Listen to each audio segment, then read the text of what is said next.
Good morning students, welcome again on my channel RM Eco Hub. अब आप इस channel पे जाके मेरे वीडियो को लाइक कर सकते हैं, सब्सक्राइब कर सकते हैं। आज मैं अपना सेकंड वीडियो आपके सामने लेकर आ रहा हूँ और आज हम डिस्कस कर रहे हैं यूनिट बहुत ही important from board examination point of view is national income accounting. इस यूनिट के बारे में मैं आपको एक चीज़ पहले ही बता दूँ, इसका न्यूमेरिकल एस्पेक्ट जितना इम्पॉर्टेंट है, थ्योरेटिकल एस्पेक्ट उससे ज़्यादा इम्पॉर्टेंट है। Without the clear concept of theoretical part of national income accounting we will not be able to solve the numerical effectively and efficiently.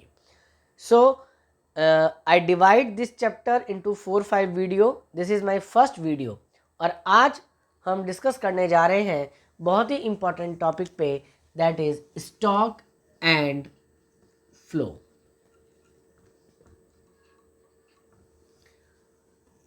Economics में एक एक टर्म का, एक एक वर्ड का मीनिंग होता है, टर्मिनोलॉजी का जिसे हम बोलते हैं, और ज़रा सा अगर मीनिंग चेंज हो जाए या हम गलत वर्ड यूज़ कर लें तो पूरी की पूरी डेफिनेशन जो है उसका मीनिंग चेंज हो जाता है। जैसा कि आप सभी ने अपने 11th क्लास में माइक्रो इकोनॉमिक्स में शायद ध्यान दिया हो, shift in demand and movement of demand curve. Shift और मूव, इनका यूज़ कहाँ करना है, कब करना है, कैसे करना है, very important point from theoretical as well as numerical aspect of view. उसी तरीके से आज जो हम डिस्कस करने जा रहे हैं वो बहुत ही इंपॉर्टेंट कॉन्सेप्ट है, stock and flow. On the request of some Hindi medium students, many request मेरे पास आई हैं कि सर आप इंग्लिश के साथ साथ हिंदी कन्वर्जन भी साथ में लेके चलें, तो मैं दोनों लैंग्वेज में ही आपको समझाने की कोशिश करूंगा और मुझे लगता है कि आपको शायद ये मेरा वीडियो लाइक करें और उसके प्लीज़ सब्सक्राइब करना ना भूलें। कम टू द पॉइंट, सबसे पहले हम बात करते हैं स्टॉक एंड फ्लो की। जब हम बात करते हैं स्टॉक की, तो how can we determine, how can we say कि a particular statement is stock और वेरिएबल। बिकॉज इकोनॉमिक्स में बोर्ड एग्जाम में जो आपके क्वेश्चंस आते हैं वो डायरेक्ट इनडायरेक्ट एप्लीकेशन बेस्ड होते हैं। ज़रूरी नहीं है कि डायरेक्ट क्वेश्चन पुटअप किया जाए कि what is stock and what is flow. सबसे पहली बात करते हैं स्टॉक की। तो स्टॉक क्या होता है? That is measured at a particular point of time. जो भी चीज़ हम एक पर्टिकुलर पॉइंट पे मेजर करते हैं that is known as stock, and flow that is measured over a period of time. This is the basic difference between stock and flow. Stock is measured at a particular point of time. Flow is measured at a over a period of time. For example,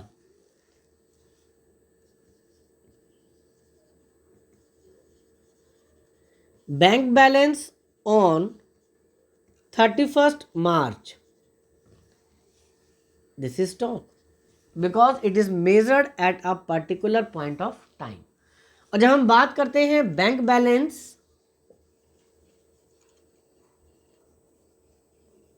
between 1st March to 31st of March, so this is called flow because here we can measure the balance over a period of time.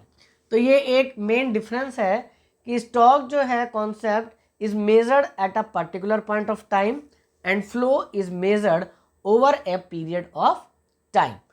अब tank में रखा हुआ पानी stock है और नलके से बहता हुआ पानी फ्लो है। तो ये चीज़ें समझनी ज़रूरी है कि उस कॉन्सेप्ट को हम किस पॉइंट ऑफ व्यू से मेज़र कर रहे हैं। अगर उस स्टेटमेंट को हम स्टडी कर रहे हैं eight a particular point of time तो वो स्टॉक होगी, और अगर उसको हम मेज़र कर रहे हैं over a period of time that is called flow. इसके बहुत सारे एग्जांपल्स आपकी बुक में दे हैं। अगर आपको ये कॉन्सेप्ट क्लियर है then you will be able to find out कि whether a particular statement is a stock और a flow. But one thing all of you must keep in your mind that a particular reason must be given while answering your question कि whether a particular statement is stock और flow, because according to CBSE guidelines अगर आपने एक appropriate reason नहीं mention किया है तो आपके मार्क्स डिडक्ट होंगे, चाहे वो ट्रू फॉल्स हो, चाहे वो गिव रीजन हो, रीजन जो है वो एप्रोप्रिएट होना चाहिए।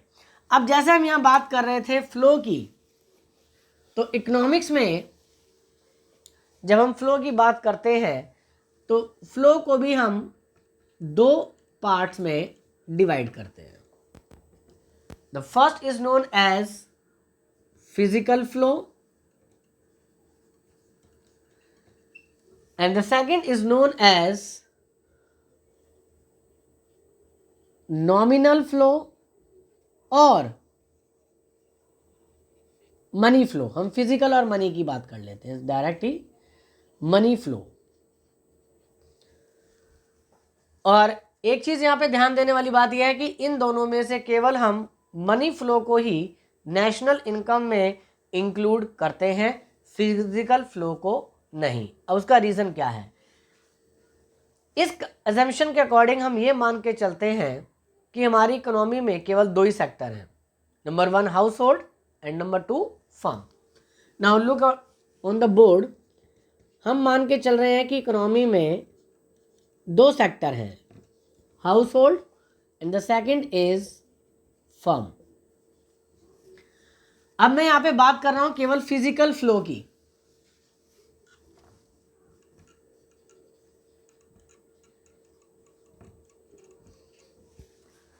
तो according to physical flow there are two sector in an economy, household and firm.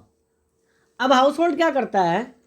House hold जो है वो फर्म को प्रोवाइड करेगा factors of production in the form of land, labour, capital and entrepreneur. अब बदले में firm क्या करेगी? फर्म जो है हाउस होल्ड को प्रोवाइड करेगी गुड्स एंड सर्विसेज। इसको एक बार दोबारा देखें, हम फिजिकल फ्लो की बात कर रहे हैं।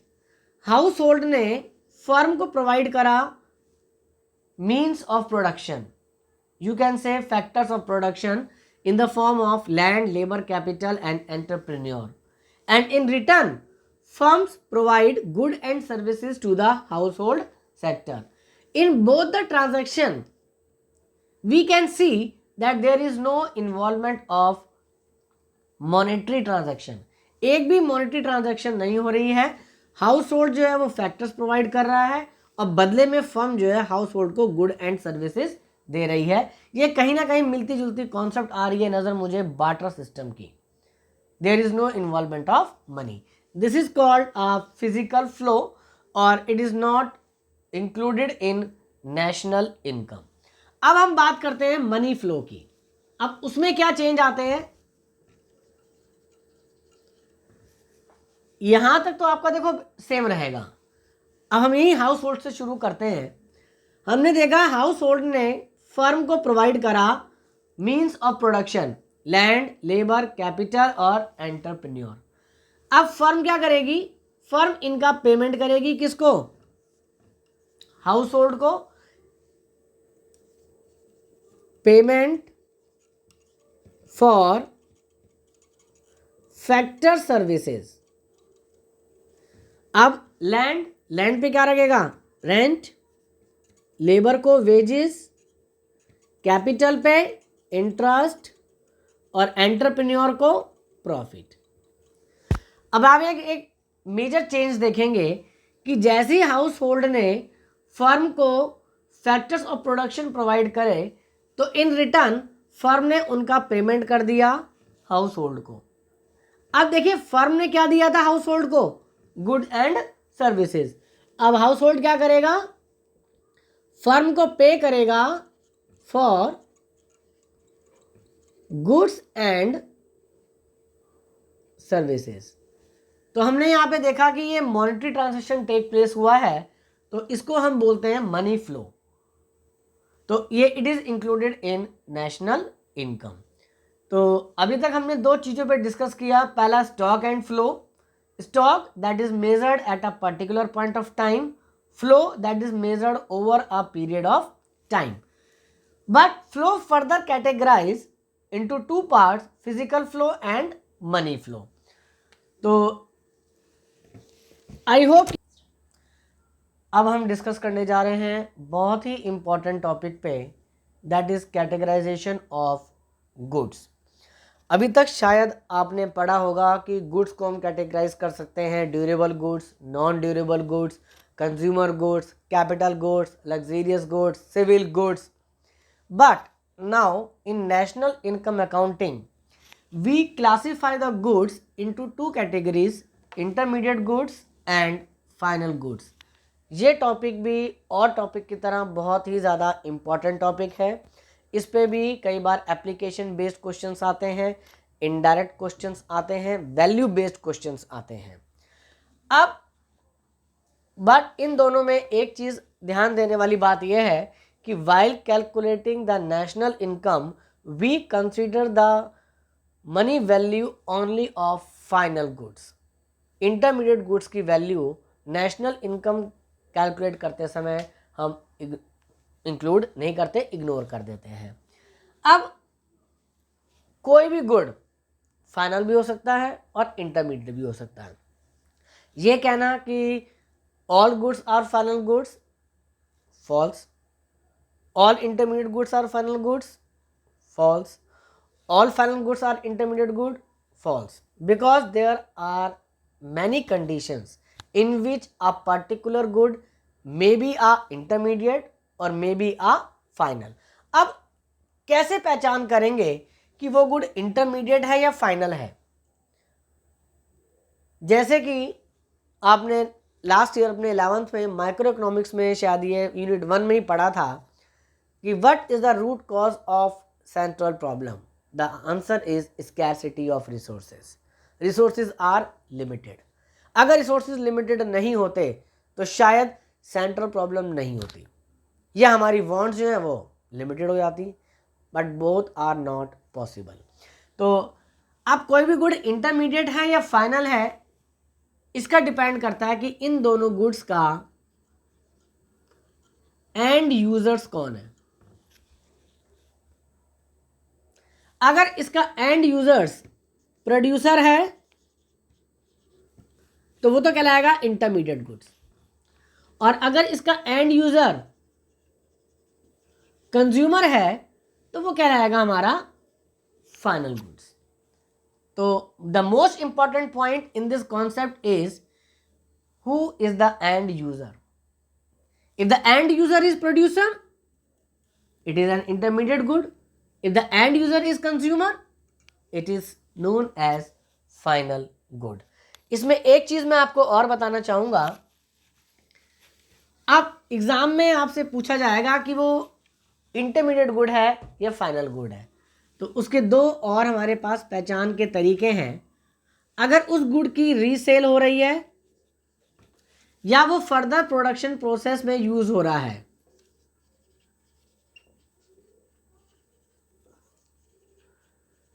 तो वो कहलाएगा इंटरमीडिएट गुड्स। लेकिन अगर वो हमारा डायरेक्ट कंजप्शन में यूज हो रहा है या वो हमारा इन्वेस्टमेंट है, तो वो हमारा कहलाएगा फाइनल गुड्स। अब for example, car purchased is always a final good? No. If a car is purchased by a consumer, then it is a final good. If a car is purchased by taxi operator, final good.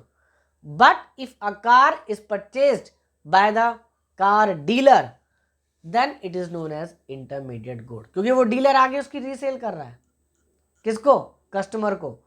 तो अगर car का dealer car purchase कर रहा है तो वो intermediate good होगा, और अगर वो कंज्यूमर परचेज कर रहा है तो वो कहलाएगा फाइनल गुड।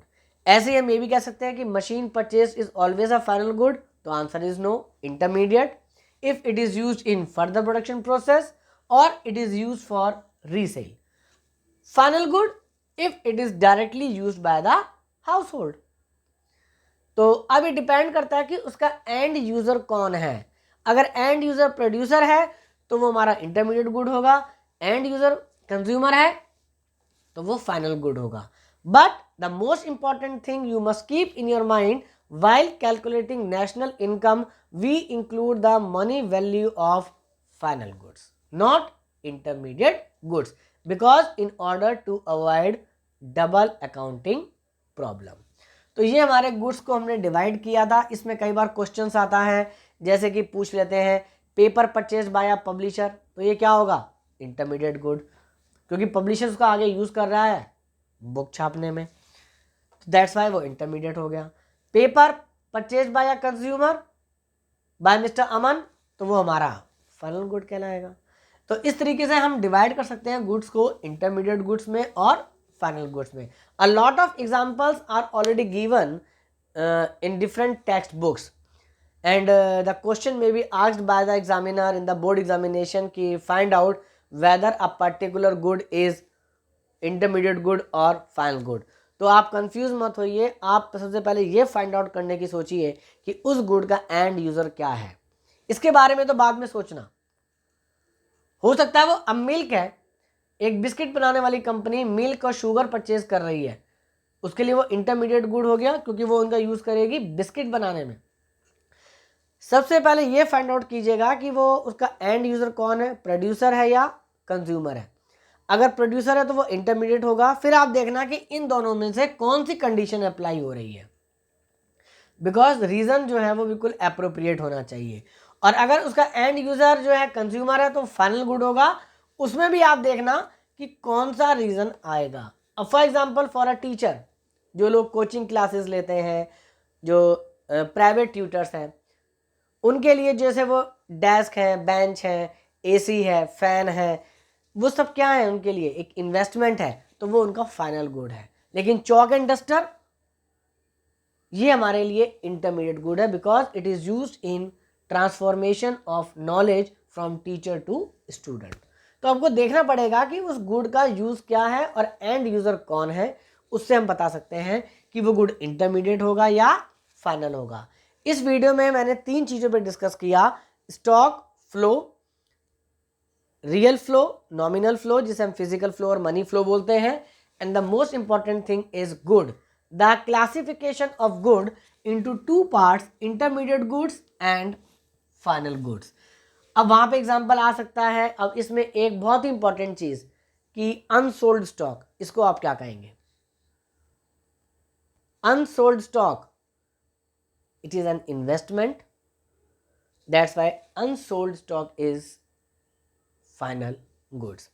अब इसमें एक क्वेश्चन बनता है कि क्या all producer goods are capital goods?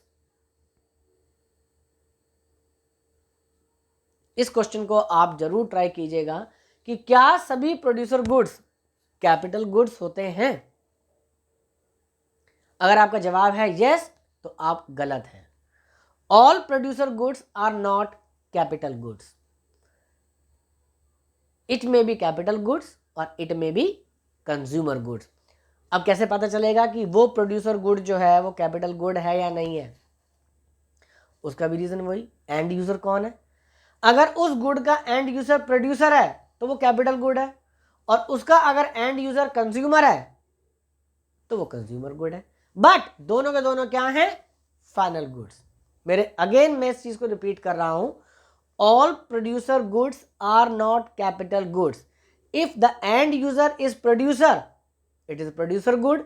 If end user is consumer, it is consumer goods. But in both the condition, capital goods and consumer goods both are final goods.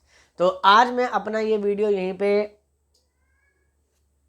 ख़त्म कर रहा हूँ. अगर आपको मेरा वीडियो अच्छा लगा हो तो इसे लाइक कीजिएगा, सब्सक्राइब कीजिएगा. नेक्स्ट वीडियो जो होगा उस पर हम डिस्कस करेंगे जीडीपी की कॉन्सेप्ट पे. Have a nice day.